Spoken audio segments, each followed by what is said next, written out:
All right, we ready to do this? We did the mic check? Check.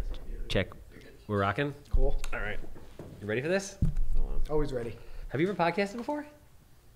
Yeah. Have you? Yeah. So this isn't, I'm not special. I've done online stuff. Really? A lot? Agent training. I've trained agents. I've done panels, all that stuff. That's not podcasting. I've done podcasts before, though. Whose but podcast have you been on? Stuff with my company years ago. All right, so I'm not special. Oh, years ago, Probably, too. probably nothing that's You really know how to way to fluff a man up, don't you? nothing as cool as this. Oh, yeah. Nothing as I cool don't as want this. your pity love. I don't want your pity love. All right,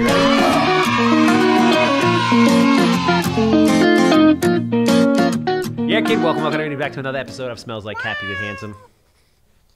I'm your host, Charles Weinraub, a.k.a. the Handsome Homebuyer, formerly Captain Permit. Still love Captain Permit, 516-513-8838. I almost forgot the number there for a second. Right, you know who else we love? Fuck yeah, Greg. Sal Rizzola from Cardinal Financial. Do all your offers get screened through a loan officer? Oh, yeah. We're not talking about Sal right now. We're just talking about you. Oh, yeah. They have to. Oh, yeah. You know how many deals I had fall apart because they didn't get screened? Because these LOs come to you and they forgot to tell you about the 14 fucking bankruptcies and the fact that they're going to try to put 37 people on the loan because this guy can't qualify for a fucking sandwich? Yep. It's not good. I don't think you've lived in real estate until you've had that situation, honestly. I had 3 fall apart in 1 week after they were under contract for more than 60 days, and one guy lost his down payment. We're seeing it across the board now. That guy. We really are. If he had Sal Rizzola, or if I had Sal Rizzola, we wouldn't have a problem. Sal Rizzola, Cardinal Financial, this podcast, and every podcast is sponsored by him. We love you. We know you. We were there speaking last night. Greg, how'd I do? Be honest. If I sucked, tell me I sucked. 7 out of 10. What could have made me better? Brevity. Went on a little too long. I think you were losing them by the end. Yeah, I think. 40 minutes, people were sort of like, all right. Shut up, Charles. Yeah. You know what it was? Get to the questions. All right. How long did I go for? The footage is an hour and 15 minutes. All right. So, Lowell, brevity. Wow. Let's introduce Lowell. Lowell Ackerman. Yeah. You know what I don't understand? How did he meet sooner? I don't know.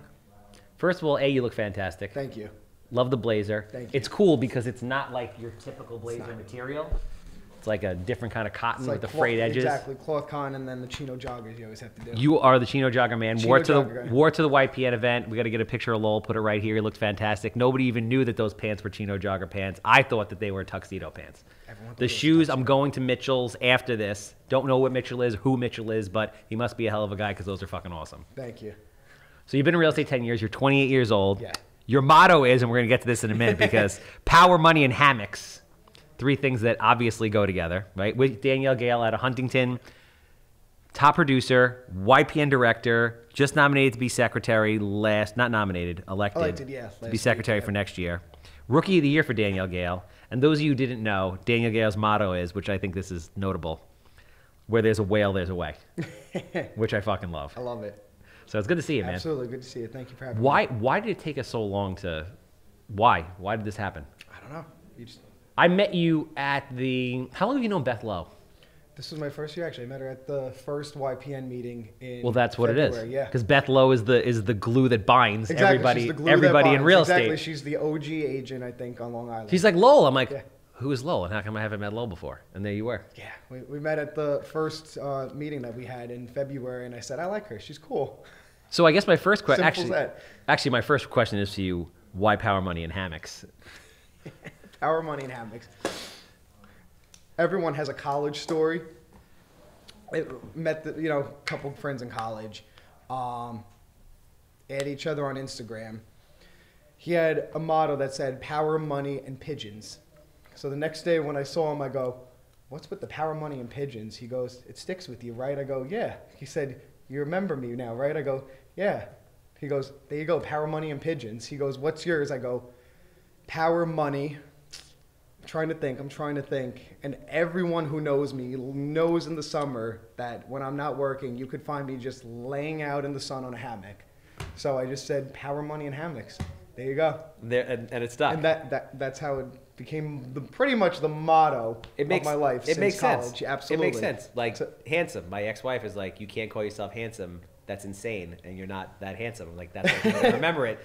Power Money Hammocks, Yep. Handsome, it works. Whatever gets people to remember. Exactly. As soon as it came out, my friends would just call me. They say, "Power Money and Hammocks. What are we doing tonight?" So it just stuck with me You're lucky that you have like a nice golden bronze all times, though, man. all the time. You're golden. All the time. You're very lucky. Exactly. I I could- always say I'm not about the pale life. I can't do it. I could blind somebody in traffic with my leg and cause an accident if the sun hits at the right angle in a second. On my worst day, that would never happen. You, my friend, are coffee with the right touch of cream. God bless. Absolutely. So going back to high school, right? Going back pre. Yeah. You've been so you're 28 years old. Yeah. Which you're very lucky. I wish I was 28 years old, knowing that what I know now. With You look it, so that's all with that half matters. that much hair. Thank you, That's all sir. that matters. So the interesting thing about you is that you had a real estate calling in high school. Yeah. Bro, I know hundreds of agents, if not thousands of agents. I have never had anybody tell me that they had a calling to be an agent as early as high school. Yeah. It kind of actually happened by accident. So everyone in high school, you're at the phase where you say, oh, yeah, I don't know what I want to do when I'm older, you know, just kind of up in the air. I was running So- from reality. I didn't Exactly. want to grow up. Exactly. But I mean, sometimes you're just forced to grow up. So in high school, we had very good family friends, you know, top agent, still is a top agent. He said, you know, I need an assistant part-time. You know, have you ever thought about getting into real estate? And I said, no, but it's not anything I'd be opposed to. So last, you know, 3-4 months of high school, decided, my free time when I'm done with my homework, why not just start the real estate course and just, you know, start, you know, getting, you know, my feet wet and just see what happens. So senior year of high school, turned 18, got licensed, and started working with this agent as an assistant to him and just, you know, helping him out with some open houses, just, you know, with some paperwork, just some basic stuff. And from there, you know, they say your first few deals are family and your best friend. So we had our closest family friend who was gracious enough to say, you know, we'd love to use you to, you know, find our house. We're going to be selling our home in Great Neck. We want to move to Lloyd Harbor. And of course, I'm like, Wow. oh, exactly. That's a big deal. Exactly. Out of the So it was gate. exactly. Out How of the much was gate. that sale for the purchase? About $1 million. It was a starter home. You know, you got to start somewhere, but, you know, for Greg's like, what? starter home, why not? But, you know, for your first deal. So, you know, I worked with them for a while. It was also and 10 years ago. So this, 10 this was 10 years ago. 10 yeah. years ago, $1 million was like, so 10 years ago was 2012, which the Yeah. bottom of the market was 2010. So shit was still really cheap. Yeah. That house is probably worth, I just actually resold the house for them about the same price about a year and a half ago, and now in the crazy market, the people who bought it from us just resold it now for around $1.3 million. wow. Yeah, so the house is one of those where it increased in value for sure. But yeah, so you know, just kind of, I say it just fell into my lap by accident. Real estate. It wasn't anything that was really planned. Okay. And then you know, from there, like we said, family and friends are the first deal. Another family friend said, you know, we want to buy a house, little starter home. We'd love to work with you. Around the same time, then, you know, a few years later, my parents decided, you know, let's sell the house, you know, put it up on the market. So, you know, one thing after the other, it really started trickling. Wow. And, you know, I started off part-time in real estate, you know, like I said, as an assistant, kind of just getting, you know, being like a shadow in it, but I was bartending, right, you know, in college as well. So I had that as a, you know, pretty much I say a full-time job. It was, you know, half bartending, half real estate on the side. So it was just a little bit of everything and just. Where'd you go to school? College. I went to just Suffolk Community College. Okay. Stayed local because I was really doing the real estate to start off. So I said, you know, let me stay local and see if I end up liking real estate. Let me just bartend part-time. So Bartending is the only thing that I ever really wanted to do that I never got a chance to do. so much fun. So much fun. And I don't drink. Yes. Right? So I'm like, I can fucking really crush it Yeah. because I'll be, you know, I'm sober and focused all Yeah. the time. And I worked at a lot of college bars. So it was like the college bars, college nightclubs. Like when you say college bars, are we talking Hofstra college bars? Hofstra, Wait, like that- bogies, all like no, that's Albany. Where am I going here with this? Dizzy's, McKeeb's. There we go. Yeah, that's where I started off. Bogarts, was Bogarts still No, that there? wasn't there. Bogarts was gone. Wait, They that already was your turned that time. place into like a Yeah, taco no. joint or whatever it was, or crevettes or whatever it turned into. Wow, you Yeah. bartended at those Yeah. places? So started off doing that. It was a fun college thing. Wow. But you know what? Do you know No. how to like make real drinks, or are you just a beer server? Oh, absolutely. Absolutely. Oh, I can make drinks. Yeah? Oh, yeah. I thought it was going to be at first fancy. Not the Hofstra bars, like some of the nightclubs that I was going to be working at. Ended up being Long Island iced teas, but I thought, you know, I better learn how to make drinks. So I went to 1-800-BARTEND and actually got my certification as a bartender, which I still have. So See, it's interesting that you say the bartending thing because these guys have heard me say it a million times that anybody I meet that was a bartender in real estate Yeah. is successful in real estate. Yeah. Period. End of story. Bartenders, club promoters, policemen. Yep. Those are like the three groups of people that crush it in real estate for some reason. Oh, absolutely. And I did nightclub promoting for many years as well. So I worked with a bunch of hospitality groups. So I was involved in that. So I've always been very hands-on and involved in just networking, getting my name out there, getting events out there, all of that stuff. It all ties in all together. Can you help me live a dream? What was that? Can you help me live out a dream of mine? Go ahead. Can we do a guest bartending spot somewhere? That'd be great. And like that'd be fun. We could. I'm dead ass serious right now. I always wanted to bartend. You're gonna give me a crash course on how to make drinks. We're gonna do a guest bartending spot somewhere. I kind of have this fantasy where I end up being shirtless behind the bar. That may or may not happen. I don't know. Greg, let me go with it. All right. But sorry, Scott. But I want to do it. Let's bring it to the next board meeting. Can we do this? Let's do it. What? Why? We're gonna Yeah, bring it to the next board meeting. Handsome wants to get shirtless behind the bar and serve drinks. We have a great idea. We're gonna get a ton of people to this event. Yes. We're bartending. I will promote the hell out of this thing. I think it would be a great idea. Let's do it. Absolutely. Give me the real We're doing shit. it. Yes. We're doing it. We're doing Done. it. All right. Because Let's do it. Literally, that's all I've wanted. Like I had the fake bottles back in the day, like when Tom Cruise Yeah. was in Cocktail, and I was watching that in the '80s. I used to fling them around and try to catch them. Can you do any of that shit? I'd probably end up breaking it, but we could try. All right, so there we go. I'll try. Doing it. We're doing it. It's out in the universe. So I'm curious. Before the real estate thing, right? What did you think you wanted to be? No idea. Honestly, I really had no idea. Clueless, real estate kind of like falls in your lap, and then you just take off like a rocket. Yeah, which is what I think most people, when they're getting out of high school, they're getting into college, they're in the, I don't know what I want to do, I'll figure it out. So, that's why I was open to getting my real estate license, because I said, if I like it and something comes of it, great. If nothing comes of it, could always just keep the license and just, do it down the line, or just, let it expire and do something else if I end up falling into a different career path. So I was just very open to anything at that point. Do you like being an agent? Depends on the day. We always say depends on the day. Because you're a very happy, jovial guy. Like, you're always glowing. Every time I meet you, you're just like, you're very happy. I'm like, this is a guy who's really happy. I do. I love it, because no matter what someone's situation is, whether they're buying, selling, you're the one that's going to really, in a sense, help change their life. So to me, I love that about the job. I love it, that you're there to be their therapist, to be their friend, to be their guide, to be the one that's, going to be selling them a dream or selling someone else their dream that they've built. So that's what I've always loved about real estate. What's your least favorite part about real estate? Not being able to drink at 10 a.m. What? Not being able to drink at 10 a.m. Because some of those days you wake up at 10 a.m. you say, I just need a drink right now. Why, due to the stress of what's going on? Or just yeah. absolutely. No, absolutely. What is your drink of choice? Aperol Spritz. Really? Yeah. All year round? I mean, I know it's I feel more... like that's a very summery drink. I mean, look at the tan, though. I bring the summer into winter. That is true. It makes... Yeah, you do... Yeah. What is your... So you say you're Sicilian and... Sicilian, German, Polish, and Hungarian. Wow. Yeah, so... But you look like Spanish from Spain or like Italian. You look like some exotic. That's what I always get. Something. People always just say, what are you? Yeah. I always say, what do you think? And they go, I have no idea. Yeah, man. You got the beard looks airbrushed on. Like, it just with the golden brown, it works. Good for you.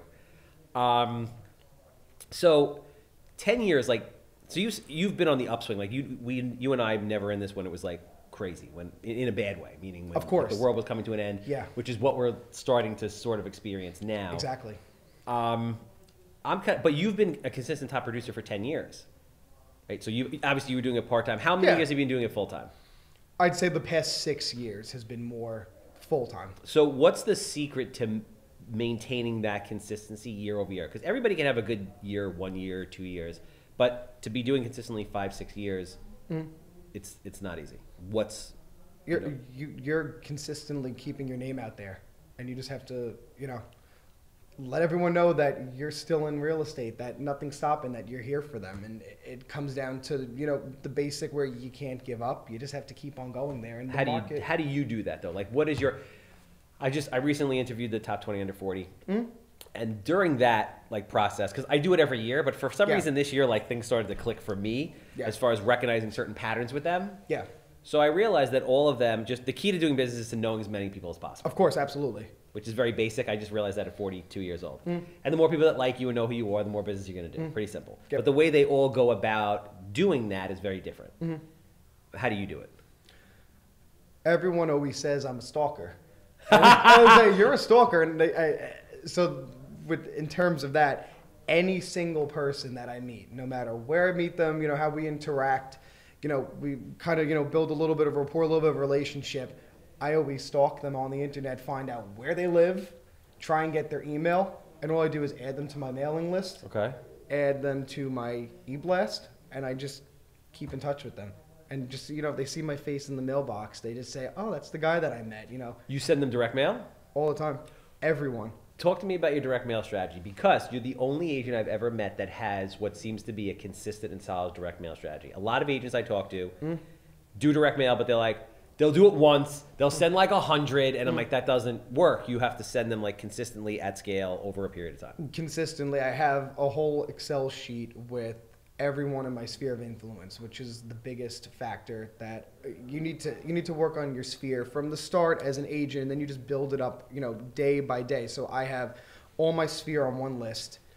Once a month, I do a mailer to my entire sphere, all customized. I sit down with my marketing team and we come up with something creative every month, just so I'm always in the back of their minds. Every time I sell a house in a certain area, I'll do a slight radius of 100 addresses around that, and I'll add that to the list, and then I just build on that list from there. And you keep sending to those people? Keep sending to those people, keep sending to the surrounding streets of where I've sold, and then the next month sell something else, next week sell something else. And it just keeps building. I keep building it up consistently. So how many mailers are you sending out a month now? Thousands and thousands and thousands every month. Wow. Yep. Is the ROI there? Yes. The amount of texts that I get from friends, their parents, past clients. Oh, we love the mailer from this month. We scanned the QR code. What a cool. I incorporate QR codes into a lot of my stuff as well. Which is very cool. Give me an example of what a mailer looks like. I try and come up with a theme every month. So whether, in the August, for example, my last mailer, August, September, I showcased, and I'll always incorporate a lot of my business and my clients into my mailers, which they all love because their house gets promoted. I showcased about 5 of my properties, QR code links to the houses, all the high resolution pictures on the mailer, and said, if you're thinking of selling your home this winter, why not get your pictures done now? Let it showcase like these properties. And the amount of calls that I got for listings to get pictures done over the past month was the highest I've ever had in, I say 10 years, but since I've been in business this year. How many, do you like really quantify it? Like, do you really dial into the numbers of like how many calls you're getting, how it converts, all that stuff? Yes. You get that crazy with it? Which is, I wouldn't say crazy, but I keep track. No, crazy's good with that. I keep track of, how many texts I get, just, oh, my parents saw this. Did they end up sending me a buyer or a referral out of it, even if it's just not from them, but just a third party referral that comes of it. I mean, it's hard to say because you're doing a bunch of different things, but how many deals, like, so it's either buyer or seller, because you represent both, right? You Yes. work buyers and sellers? About 50-50, yep. Okay, which is a good Very healthy important, mix. yep, absolutely. I tell people all the time, like, bro, you need a healthy mix. Absolutely. You can't just, people are like, I just want to be a listing agent. I'm like, you can't. When it's only a buyer's market and you're only used to listing, what are you going to do? If it's only a seller, Exactly. you know what I mean? So you have to have a very nice balance there, which is what I always try and keep it as balanced as could be and try and keep about the same number. How many clients a month do you think you get on average off direct mail? I don't know every month because sometimes... Well, if you average it out, like if you got one month, 3 months, like for the whole year, right? If you put it together, how many clients do you think you get per month? For the whole year, I'd say maybe 5 to 6. 5 to 6? Yes. So off of direct mail? Yep. So let's call it one every other month. Where you actually you're closing a deal. Absolutely. Nice. And I mean, from one of those comes 10 referrals possibly. So to me, it's great. No, that makes sense. And have you been able to kind of track the referrals that are coming off of it, so not an exact amount, but you know it's working? In the back, in the back of my head, yeah, I got this referral from a mailer. I got this listing, and then I converted this buyer from that wasn't interested, or I ended up selling that listing then myself. So I got a double end on the deal. So it all kind of ties back together as well. Where did this start from? And then you just backtrack and then you say, well, it started from this mailer that went out. Wow. Yeah. Very interesting. Yeah. Because there's a lot of people like in the modern tech world of social media and everything, and I do direct mail as well, right? Yeah. I just started doing direct mail, and a lot of like, you know, big investors have done direct mail for years, and it converts low, but it's consistent. But the cool thing about real estate is that we're making money. Absolutely. So you can afford to pay for it, and it makes sense. Well, I think they say you should put, out of every commission, 20% back into your business. So Okay. to me, with putting it back into my business, I think that's the most lucrative route to go, and to be putting it into people's mailboxes. They see your face. Is that what you do consistently, as far as you get a check for X amount of dollars, 20% comes off the top, it goes back into your business? You're religious like that? I wouldn't say religious. I know that's the rule of thumb. I haven't really broken it down dollar to dollar, but I always try and, structure, what marketing expenses do I have this month? What could I afford to, have as the fund money, and then what should I be putting back into my business if I have, say, 5 listings coming up in 1 month, and I know I'm going to be doing a lot of marketing, pictures, video. It may be a little bit less because you have to pump all that money into 5 new listings, but I always tie it back to, how could I use this money into, just maybe getting 1 listing in 5 months out of this, So what kind of houses do you find yourself doing? Are you will you take any listing anywhere, anytime? Do you focus more on North Shore, South Shore, certain price points? What's your kind of market? I always say, if it's in New York State, I'll take it. Yeah. If I could sell it. If I could sell it, I will. I've always, when I started on a team, and the team was more luxury, upper tier, North Shore driven. Okay. So I'd say a good chunk of my market is the luxury market on the North Shore. Which is For awesome, sure, because when you sell a house for $2 million, Absolutely. it's $400,000 or $500,000 houses. Absolutely, exactly. But when those houses aren't selling, Yeah. you have to have the bread and butter, which is the Yes. under $1 million mark, which I have a ton of friends that are first-time home buyers that are, almost afraid to approach me and say, we saw you just sold this house for $3 million. We want to buy a house for $600,000. Can you help us? And I'm like, can I help you? Of course I can help you. And then we have a blast doing it. So I'm comfortable in every price point. I've always been comfortable. And you have to do that, because if the market is up, if it's down, you have to be able to adapt, and you have to be able to pivot your business into a certain direction if you have to. You do a lot of social media stuff? Heavily, yes. Yeah. No, you have the personality for it. Yeah. A lot of Instagram, a lot of Facebook posts.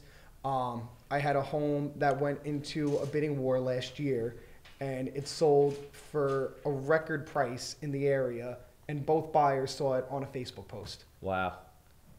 So that's one of my most notable social media situations. Nice. For sure. And on a sidebar of somebody that didn't really know you until recently and then followed you on social media. Yeah. You seem to live a good life, a fun life. I try and keep it fun. On social media, You try and keep looks it fun. You want to keep it interactive. I'm like, this guy's in Montauk. You look like you have a fun life, and there's a good balance there. And people want to be around that, right? People want to be around somebody who is happy and pleasant and all these things. Exactly, and with that comes social media interaction, which then just creates conversation, which could somehow intertwine into business. So I just try and keep, social media active, and just, keep a conversation going with everyone. So talk about your team experience, because there's a lot of agents that are newer agents that listen to this, right? Download it or whatever. Yeah. So do you feel that there's value in teams? If so, for how long, at what point, forever, and what was your personal experience like? Absolutely. So when I joined Daniel Gale, there were a few agents that brought me in the company, and there were a couple that I worked with, a couple different teams, but one in particular that I ended up working with joined her team, and she was, and still is, a consistent top producer, one of, I'd say, the 1% in the whole country to work with. Wow. So she brought me in on her team. She brought me in on a lot of her listing appointments. I shadowed her on showings. And from there, when she got comfortable with knowing that I know how to, just properly handle business, she would start giving me open houses to do, which I think is so important for agents starting out. You have to do open houses. And I always say when they say to me, how many open houses did you do? What was your balance? For years and years, I did probably 4 to 5 open houses a weekend. Yep. Where I would do 11 to 1, 1:30 to 2:30, and 3 to 4:30 every Saturday and Sunday. The same houses every single weekend. And we would say to the sellers, which is true, open houses sell houses. 100% they do. Open houses sell houses, and open houses give you an opportunity to meet a shit ton of people. Exactly. So and there were many open houses that I did where we ended up getting offers from them from doing 3 or 4 in a row, and the buyer said, we didn't really want to come for a private showing, but we just said we'll keep an eye out for the open house, and they would come and look at it, and they would make an offer on it. So I'm a huge believer in open houses. So, from there she would just say, any buyers that come into these open houses, follow up with them, and if they're interested, great, they're your buyers.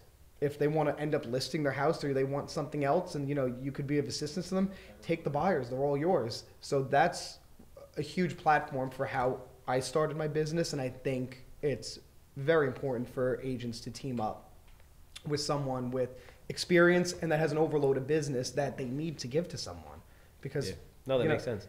I think open houses are one of those things that is just, it's super vital, and agents don't want to work them. And even I did a talk for Cardinal Financial yesterday. Loan officer, same thing. I'm like, you guys should be in open houses at least 2 a day. Absolutely. Every single weekend. Absolutely. And even if it's not an open house, it's a broker's open house where you just want to get the brokers and you want to meet. You just want to interact. You just have to keep it going, keep the traction going. Yeah, as an agent, it's super important, A, to meet clients, and then B, to meet other agents they have a good relationship with. Absolutely, exactly. It's all about relationships. That's what I say. Beth calls me 2 weeks ago. She has an offer that was actually $10,000 less than another offer, and I'm like, done. I knew the loan officer. I knew it's her. I'm like, I know it's going to close. If you tell me we have a relationship, that's it. Done. Yeah. That's the kind of thing that you need. Exactly. And I always say in real estate, it's all about relationships. And you just want to have a good relationship with every agent because in the end, you have to show their listings and they have to show your listings. They're going to end up having someone for your house at some point and you're going to have someone for their house. So do you recommend for new agents that they join a team, and what do you think is the appropriate time to leave a team and go out on your own? I wouldn't say it's necessary for them to join a team, but at least to partner up, even if it's just a top agent or an agent that, again, needs open house help, that's willing to let them shadow and say, come on a listing appointment with me, just hear out how I handle any objections. I think that's very important as opposed to an agent just joining a company and being thrown in the lion's den and saying you're an independent contractor, figure it out, which a lot of agents that happens to. So I think it's important for new agents to do their research and find a company that they think is going to be supportive for them and to be able to give them the resources and not even just the technological resources, but an agent who's willing to, help get their foot in the door a little bit and just get them a little bit of experience to get them comfortable with going on their own, which is obviously the end goal, or if the team aspect ends up working, because a lot of people are team driven and they love the concept of a team and consistently working with a group, which is what I love. I loved working with this agent and her team for many years. We had a great time. We had fun doing it. And, it helped me with my business. And I still enjoy working with other agents if I know it's going to be a busy listing that's going to be chaotic with a ton of buyers, just a frenzy. With a lot of new agents, I'll put them on the listing, and I'll say it's good experience for you. You'll interact with the buyers. You'll help with open houses. You'll follow up. You'll be able to hear how I negotiate, how I handle any objections. So I think it's great for someone to work with someone for the start and, for as long as they feel comfortable in needing it. So when you walk into a listing appointment, right, Mm-hmm. how important do you think the actual listing presentation is, or do you feel like you've built so much value at that point that you have the deal when you walk in? Never.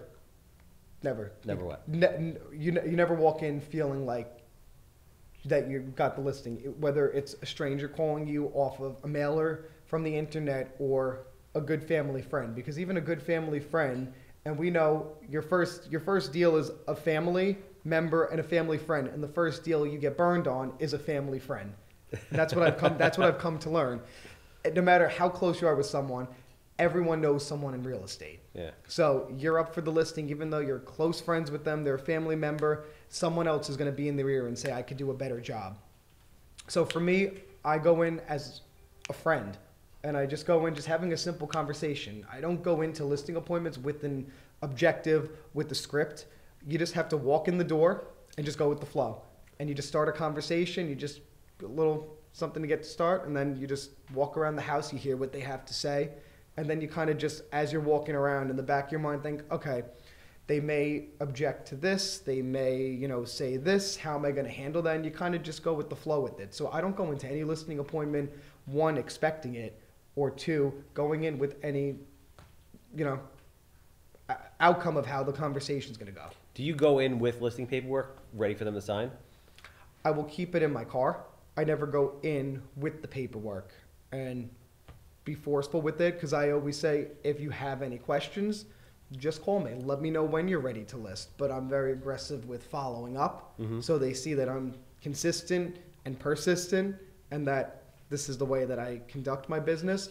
But I never go in there just, as a salesperson, which is what we are, but you don't want to come off as that. You don't want to come off as pushy, like you're only looking for $1 out of them. What are some of the objections that you get from people when you're trying to get them to list with you? Always, always, always price. Always price? Always price. You're like, it's worth 500, and they're like, it's worth 750. You're like, no, but it's really worth 500. Always the price. Every single time. 75 to 80% of the times, it's always price. And a lot of the times, which is what we do, as real estate agents, we have to let them see where we're coming from. And, why are you coming up with this number if we're all the way over here? And, our friend whose cousin sold real estate 30 years ago says we need to sell our house that's $500,000 for $2 million because the market's crazy. You have to bring people down to reality and let them know that this is my job. I'm a professional. You called me. Here's why this is the number, and this is why I stand by this number. How do you do that? Comps. Yeah? Very simple. I always say everything, no matter what, if it doesn't have a comp, there's a comp. There's something. Okay. And I'm very comp driven. And I think that's been very hard with this market, because the past 2 years, the real estate has been very emotion driven, with these buyers just going into a house for $700,000 and saying, great, I'm writing you a check for $1.4 million for this house. We want it. Which we saw something very crazy like that in my office, which was astronomical, but that exact scenario? $500,000 over an asking price, yeah. On a house that was listed for how much? I believe $999 and went for about $1.5 million. Wow. $1.6 million, yeah. Was there something uniquely special about it, or? The line down the street with 80 people trying to get into the house. And they were just like, Yep, just got to write a check for that, yeah. Wow. Where is this house? What town? This was in Muttontown. Yeah. Wow. Yeah. North Shore, yeah. But we saw that all across the board the past year, 2 years. And I think, again, that's why it's important to show that you're the professional, that here are the comps, and you want to show that you're educated on the market and in terms of this closed last year. So if there's going to be a 10% or increase or decrease in the price from what it was a few months ago, this is where we should be priced right now. So I'm very, very data driven with my business. What do you think most homeowners are looking for in an agent to sell their house? So you're walking in there and they're like, the objection is price, but what do you think they're looking for? I think someone who's honest and not giving them what they want to hear. And so how many times when you turn around, they're like 750 and you're like 5? What percentage of the time do you lose the listing over that to somebody who'll just say, I'll list it for whatever you want, versus people saying, I appreciate your honesty, we're going to go for it? I'd say 50-50. Wow. 50-50, and then I would say 50-50 of those I get the second time when it expires, because the agent who said to them, my cousin who did real estate 40 years ago, you need to price it at this. Well, they said we need to price it at this, so we're starting off at this with them. No problem. Call me if you have any questions. 6 months down the line, yeah, we screwed up. We should have listed with you. We should have listened to you. And then I end up getting it the second time. Wow, that's interesting. Yeah. So 75% conversion rate, which is very high. Absolutely. And I don't go in begging for the listing. I say, here's what it is. I don't want to give you a false promise, which a lot of agents, I think, in this business do. So I think that's also important for new agents to hear. Never go in and give a false promise that you're not going to be able to perform and that you may end up regretting down the line. You always want to under-promise and over-deliver. That's what I always say. I'd rather under-promise and just wow them, and they say, wow, we actually did this. Wow. Cool. So what are you seeing in the market now? I think we're seeing a correction and a little bit of a rebalance from the spring, which was, I think, the most brutal market that anyone has ever seen. Yeah. And definitely, If you were trying to buy, yeah. and in 10 years, the most brutal that I've seen. And even for sellers, you know, you take an offer and then the next day, the 10 angry buyers that lost it are banging on your door saying, I have a check right now. I'll write you over whatever you're taking. Please sell me your house, which we had situations like that. Wow. Yep. I think there's a little more of a healthy amount of inventory now. I think, again, it depends on the price point. There's still a lot of bidding wars that I'm seeing in the under $1 million mark. Yeah, there's not a lot of stuff. There's not a lot of product around still. Yeah. Yeah, exactly. The higher end upper tier market, which in the spring stuff was flying $2, $3, $4, $5 million in a week, which was like unheard of, is now sitting for 30, 45 days. Price corrections you're seeing, more open houses every weekend where you're saying, oh, okay, I guess they don't have any serious offers right now where they're continuing to try and get people in there. So I think it's a rebalance and a correction, like I said, from the spring right now. Okay. What do you ultimately think is going to happen over the next 12 to 24 months? I have no freaking idea. I mean, and I say that because in the spring of 2021, we said this is a crazy market. You know, it's definitely going to be a lot better next year. It's going to have a ton of inventory. And, you know, the next year, the spring that just went by, we had 30% less inventory that we had the year before. So I think real estate is so unpredictable. Yeah, no, I get it. And it's so hard to predict the future. So I guess I'm going to close out with this. You are, it's interesting because you're kind of like a young OG, right? 'Cause you're very young, but you've been doing this for 10 years, which is interesting. So, I mean, a lot of experience, a lot of time left. What's in the cards? Just keep growing and just keep going, building my business. Yep. You love it. You're sticking with it. I love it. And I love when agents come to me and they want to get involved in real estate and they say, would you mentor me? Would you help me out in the beginning? And I do that consistently. I have a ton of agents that I've brought into my company that I'm mentoring right now, that I'm guiding, that I'm helping out. And I'm already seeing in 6 months with some the results and see that what I'm telling them to do and work on their sphere, do the open houses, be consistent, it's working for them. So Any possibility of a team? Stay tuned. That's awesome. Listen, I appreciate you coming down. Thank you very much. If anyone's looking to buy or sell or possibly considering going to Daniel Gale, how do they find you? What's the best way to get in touch with you? Social media I'm big on. Social media, Instagram, Lowell Ackerman, DGSIR. Facebook, Lowell Ackerman. And keep in touch. Thanks, man. Appreciate it. Thank you, Charles. That's a wrap. All right. Take care.